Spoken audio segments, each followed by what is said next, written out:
स्वागत है आप सभी का। आज हम पढ़ेंगे प्रसिद्ध बैंककार हरिशंकर परसाई जी का व्यंग्य मुंडन। तो कृपया इस व्यंग्य को आप लोग हमारे साथ ध्यान से अंत तक जरूर पढ़ें। तो चलिए शुरू करते हैं। किसी देश की संसद में एक दिन बड़ी हलचल मची। हलचल का कारण कोई राजनीतिक समस्या नहीं थी, बल्कि यह था कि एक मंत्री का अचानक मुंडन हो गया था। कल तक उनके सिर पर लंबे घुंघराले बाल थे, मगर रात में उनका अचानक मुंडन हो गया था। सदस्यों में कानाफूसी हो रही थी कि इन्हें क्या हो गया है। अटकलें लगने लगीं। किसी ने कहा शायद सिर में जूं हो गई हो। दूसरे ने कहा शायद दिमाग में विचार भरने के लिए बालों का पर्दा अलग कर दिया हो। किसी और ने कहा शायद इनके परिवार में किसी की मौत हो गई। पर वे पहले की तरह प्रसन्न लग रहे थे। आखिर एक सदस्य ने पूछा, अध्यक्ष महोदय, क्या मैं जान सकता हूं कि माननीय मंत्री महोदय के परिवार में क्या किसी की मृत्यु हो गई है? मंत्री ने जवाब दिया, नहीं। सदस्यों ने अटकल लगाई कि कहीं उन लोगों ने ही तो मंत्री का मुंडन नहीं कर दिया जिनके खिलाफ वे बिल पेश करने का इरादा कर रहे थे। एक सदस्य ने पूछा, अध्यक्ष महोदय, क्या माननीय मंत्री को मालूम है कि उनका मुंडन हो गया है? यदि हाँ, तो क्या वे बताएंगे कि उनका मुंडन किसने कर दिया है? मंत्री ने संजीदगी से जवाब दिया, मैं नहीं कह सकता कि मेरा मुंडन हुआ है या नहीं। कई सदस्य चिल्लाए, हुआ है, सबको दिख रहा है। मंत्री ने कहा, सबको दिखने से कुछ नहीं होता, सरकार को दिखना चाहिए। सरकार इस बात की जांच करेगी कि मेरा मुंडन हुआ है या नहीं।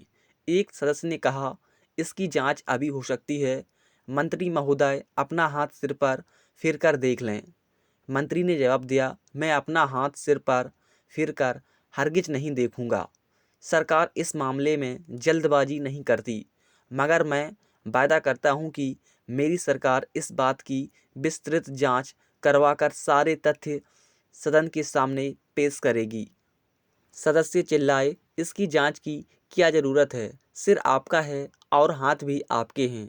अपने ही हाथ को सिर पर फेरने में मंत्री महोदय को क्या आपत्ति है? मंत्री बोले, मैं सदस्यों से सहमत हूं कि सिर मेरा है और हाथ भी मेरे हैं, मगर हमारे हाथ परंपराओं और नीतियों से बंधे हैं।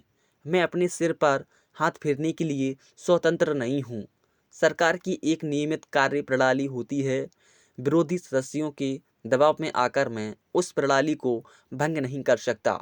मैं सदन में इस संबंध में एक वक्तव्य दूंगा। शाम को मंत्री महोदय ने सदन में वक्तव्य दिया, अध्यक्ष महोदय, सदन में ये प्रश्न उठाया गया कि मेरा मुंडन हुआ है या नहीं। यदि हुआ है तो किसने किया है? ये प्रश्न बहुत जटिल है और इस पर सरकार जल्दबाजी में कोई निर्णय नहीं दे सकती। मैं नहीं कहता हूँ कि मेरा मुंडन हुआ है या नहीं। जब तक जांच पूरी ना हो जाए, सरकार इस संबंध में कुछ नहीं कह सकती। हमारी सरकार 3 व्यक्तियों की एक जांच समिति नियुक्त करती है जो इस बात की जांच करेगी। जांच समिति की रिपोर्ट मैं सदन में पेश करूंगा। सदस्यों ने कहा, यह मामला कुतुब मीनार का नहीं जो सदियों जांच के लिए खड़ी रहेगी। यह आपके बालों का मामला है जो बढ़ते और कटते रहते हैं। इसका निर्णय तुरंत होना चाहिए। मंत्री ने जवाब दिया, कुतुब मीनार से हमारे बालों की तुलना करके उनका अपमान करने का अधिकार सदस्यों को नहीं है। जहाँ तक मूल समस्या का संबंध है, सरकार जांच के पहले कुछ नहीं कह सकती।